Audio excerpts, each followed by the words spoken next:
मध्य प्रदेश के एक छोटे कस्बे में एक पुराना बंगला था जिसे लोग भूत बंगला कहते थे। कोई भी वहां रात को जाने की हिम्मत नहीं करता था।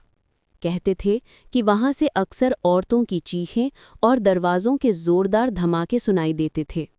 कस्बे के ही एक युवक अरविंद ने ठान लिया कि वो इस रहस्य का पता लगाकर रहेगा। वो पढ़ा लिखा और निडर था, भूत प्रेत जैसी बातों पर विश्वास नहीं करता था। एक रात वो टॉर्च और कैमरा लेकर अकेला ही उस बंगले में चला गया। जैसे ही उसने पुराने दरवाजे को धक्का दिया, एक सर्द हवा का झोंका उसके चेहरे से टकराया। अंदर चारों ओर जाले, टूटी खिड़कियां और अंधेरा पसरा था। अरविंद ने कैमरा ऑन किया और हर कोने को रिकॉर्ड करने लगा। अचानक ऊपर की मंजिल से किसी के चलने की आवाज आई। ठक ठक ठक। वो डर के बावजूद ऊपर गया। सीढ़ियां चरमराती हुई आवाज कर रही थीं। ऊपर पहुंचकर उसने देखा कि एक पुरानी औरत सफेद साड़ी में खिड़की के पास खड़ी थी। उसका चेहरा झुका हुआ था और उसके बाल हवा में उड़ रहे थे।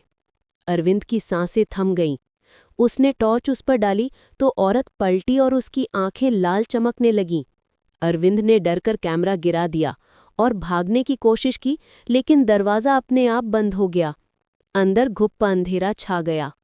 वो जोर-जोर से चिल्लाने लगा, कौन हो तुम? क्या चाहती हो?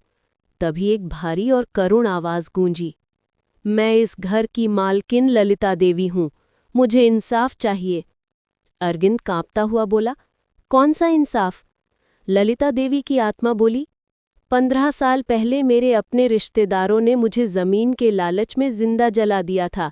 तब से मेरी आत्मा भटक रही है। जो भी यहाँ आता है, मैं उसे डराती नहीं, सच्चाई दिखाना चाहती हूँ। अरविंद को सारा सच समझ आ गया। उसने अगले ही दिन पुलिस में शिकायत दर्ज करवाई और गांव के बुजुर्गों से पुराने रिकॉर्ड निकलवाए। जांच में सच सामने आ गया।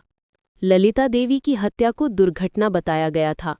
दोषियों को सजा मिली और बंगला सरकारी संरक्षण में आ गया। उसके बाद जब अरविंद फिर से वहां गया तो उसे वही खिड़की खुली मिली, पर अब कोई आवाज नहीं थी। हवा में एक हल्की खुशबू फैली थी, जैसे कोई आत्मा अब मुक्त हो चुकी हो। लोगों ने अरविंद को भूत बंगले का सच्चा रक्षक कहा। उसके साहस और सच्चाई की वजह से एक निर्दोष आत्मा को शांति मिल गई। कहानी की सीख यानी मॉरल ऑफ द स्टोरी, अंधविश्वास से डरने के बजाय सच्चाई को जानने की कोशिश करो। कभी कभी जो हमें भूत लगता है वो सिर्फ अन्याय की पुकार होती है। सच्चाई और हिम्मत से हर अंधकार मिटाया जा सकता है।